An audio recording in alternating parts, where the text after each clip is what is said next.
Assalamualaikum warahmatullahi wabarakatuh. Selamat pagi. Mohon izin pimpinan, izin memperkenalkan diri. Taruna Muda, nama Muhammad Arif Sianturi, nomor Proyek Taruna 1902-016.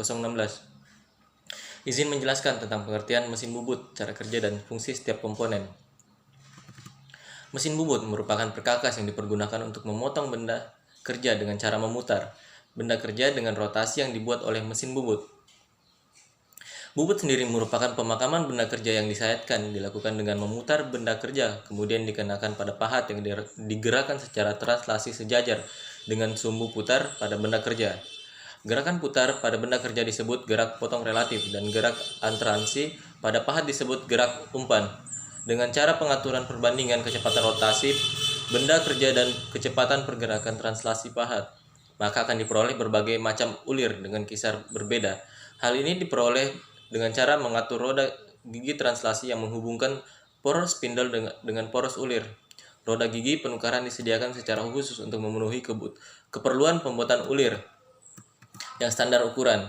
Jumlah gigi pada masing-masing pada roda gigi bervariasi jumlahnya, mulai dari 15 pada jumlah maksimum yaitu 127 yang memiliki kekhususan karena digunakan untuk konversi dari ulir metrik ke ulir inci. Mesin bubut itu terdiri dari beberapa bagian, antara lain yang pertama, kepala tetap. Kepala tetap ini merupakan poros spindle mesin yang berfungsi sebagai tempat kedudukan cekam atau cak, sehingga pada saat poros spindle berputar, maka cekam akan berputar. Di dalam kepala tetap terdapat juga puli dan belt dihubungkan dengan motor penggerak untuk menghubungkan kecepatan dan arah putaran mesin. Puli ini dihubungkan dengan poros spindle mesin melalui susunan roda gigi transmisi di dalam gearbox atau kotak roda gigi. Perlu diingat, putaran mesin harus berlawanan arah dengan mata potong pahat atau alat potong yang digunakan. Yang kedua, motor penggerak. Motor penggerak berada di bawah kepala tetap atau gearbox, berfungsi mengubah energi listrik menjadi energi mekanik atau memberikan mesin tenaga untuk bergerak. Yang ketiga, tombol emergency stop digunakan dalam keadaan darurat untuk memastikan mesin tombol ini termasuk hal yang penting untuk keselamatan kerja. Umumnya mesin-mesin tombol ini. Yang keempat, handle atau tuas. Handle pada setiap mesin bubut berbeda-beda, beda pabrik, beda ukuran, berbeda pula handle-handlenya. Cara menggunakan handle dapat disesuaikan atau berpedoman pada tabel yang menempel pada mesin. Fungsi dari handle ini adalah yang berbagai macam, antara lain yang pertama, pengaturan kecepatan spindle atau RPM. Yang kedua, pengaturan feeding atau kecepatan pemakanan secara otomatis. Yang ketiga, pengatur arah pemakanan. Yang keempat, pengaturan perguliran. Yang kelima, menyalakan dan mematikan mesin. Yang keenam, pengaturan arah putaran spindle. Jenis yang kelima yaitu 5 eretan. Ada 3 jenis eretan yang ada pada mesin bubut, yaitu yang pertama, eretan alas. Inilah eretan yang kedudukannya pada alas mesin dan dapat bergerak ke kiri atau ke kanan sepanjang alas. Di dalamnya terdapat perlengkapan mekanik yang menggerakkan eretan perlengkapan mekanik yang menggerakkan eretan tersebut secara otomatis atau digerakkan dengan tangan. Yang kedua, eretan lintang. Eretan lintang berada di atas eretan alas dan kedudukannya melintang terhadap alas. Gerak melintang yaitu menjauhi atau mendekati operator, baik diputar dengan tangan maupun secara otomatis. Kegunaan eretan ini antara lain untuk memberikan tebal pemakanan pahat atau menggerakkan pemakanan pahat. Pada bagian yang dekat pemutarannya terdapat skala unsur. Dengan skala ini, jika kita mengatur tebal penyayatan pahat. Yang ketiga, eretan atas. Terletak di atas eretan lintang dan diikat oleh 2 baut. Pada eretan ini termasuk rumah pahat. Kedudukannya eretan dapat diubah-ubah atau diputar 360 derajat sesuai dengan kebutuhan. Pada bagian alasnya terdapat skala derajat. Eretan ini khususnya untuk membuat tirus dengan sudut yang besar pada jarak pendek. Gerakannya tidak otomatis. Yang keenam, tulpus atau kedudukan pahat. Tulpus ini berada di atas eretan atas, digunakan untuk memegang atau menjepit pahat bubut saat proses pembubutan secara umum. Tulpus ada 2 macam, yaitu standar tools. Standar tools yang ada dalam pengaturan ketinggian mata pahat menggunakan ganjal. Cara pergencangan pahat dengan cara menggencangkan baut-baut terdiri di bagian atas tulpus. Merupakan jumlah rumah pahatnya tulpus. Standar ada dua macam, yaitu memiliki rumah pahat 1 dan rumah pahat 4. Tulpus dengan satu rumah pahat menyebabkan jumlah pahat yang dipasang hanya satu. Ketika harus mengganti pahat, operator harus mengatur ketinggian lagi untuk pahat selanjutnya. Sedangkan untuk tulpus dengan 4 rumah pahat, operator bisa memasang maksimum 4 jenis pahat berbeda, sehingga hanya perlu mengatur ketinggian pahat sekali saja untuk setiap pahat dan bisa mengganti pahat tanpa harus menyetel pahat lagi. Yang kedua, adjustable tulpus. Tulpus yang mengatur ketinggian mata pahat tanpa menggunakan ganjal.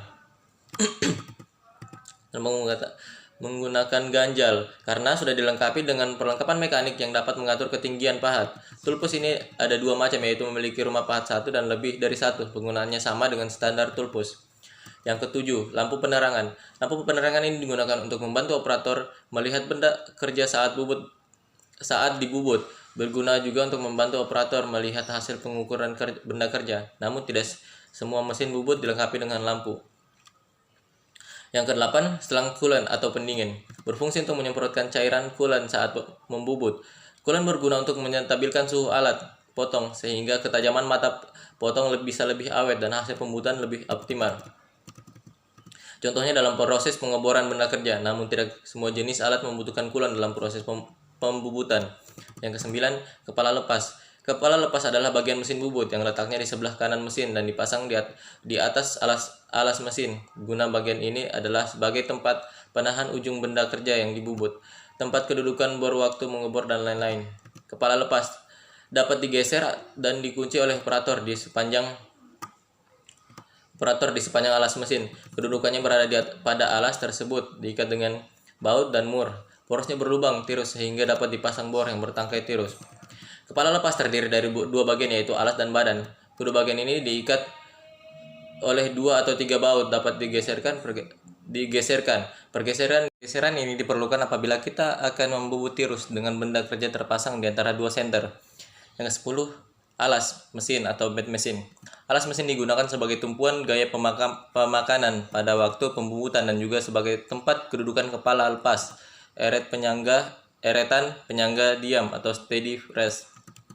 Yang ke-11, poros transportir dan poros pembawa.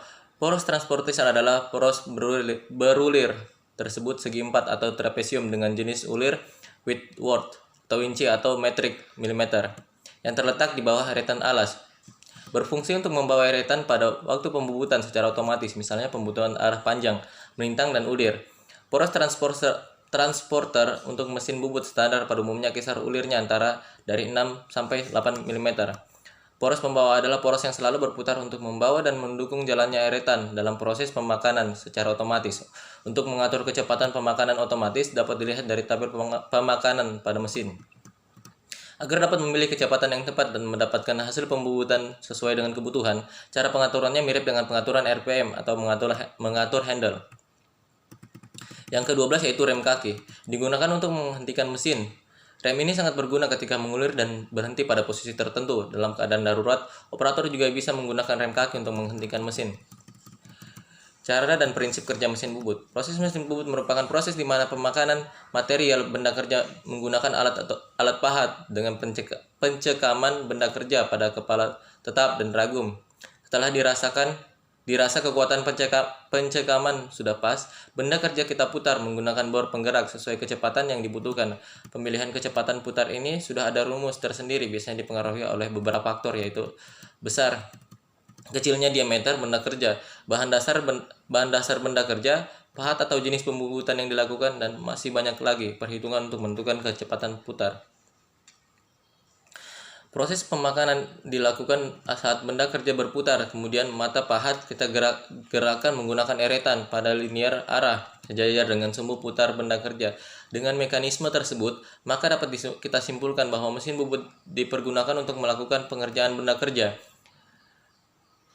berbentuk silinder. Dalam pembubutan bentuk ulir kita lakukan dengan menyetel engkol pada panel kepala tetap sesuai dengan petunjuk, sehingga piringan pembawa memutar roda gigi pada poros spindle dan melalui roda gigi penghubung akan memutar roda gigi. Poros ulir. Pada klem ulir, putarannya diubah menjadi gerak translasi pada eretan pembawa pahat potong. Pergerakan ini pembuatan bentuk sayatan pada benda kerja berbentuk ulir.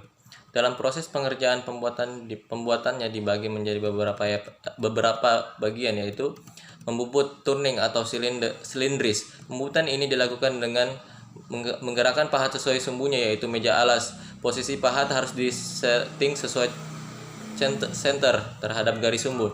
Yang kedua, membubut facing atau tepi. Proses pembubutan benda kerja pada penampang tepi dan tegak lurus terhadap sumbu poros. Yang ketiga, membubut tirus atau chamfering.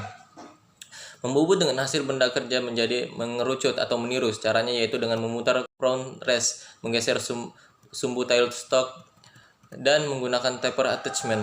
Yang keempat, membubut grooving atau alur. Membubut benda kerja pada posisi di antara dua permukaan, biasanya menggunakan pahat yang lebar, matanya kecil. Yang kelima, membubut drilling. Membubut drilling yaitu dengan menggunakan center di bawah pekerjaan dimulai sebagai titik atau peletakan kepala lepas. Membubut. Yang keenam, membubut ulir. Pembubutan ulir biasanya memerlukan setting khusus. Ukuran ulirnya yang kita bisa rubah pada engkel kepala tetap. Untuk pahat biasanya kita rubah bentuknya dengan cara asah gerinda. Kelancipan sesuaikan membubur besaran derajat yang standar atau biasa juga menggunakan mal. Yang ketujuh, membubut boring.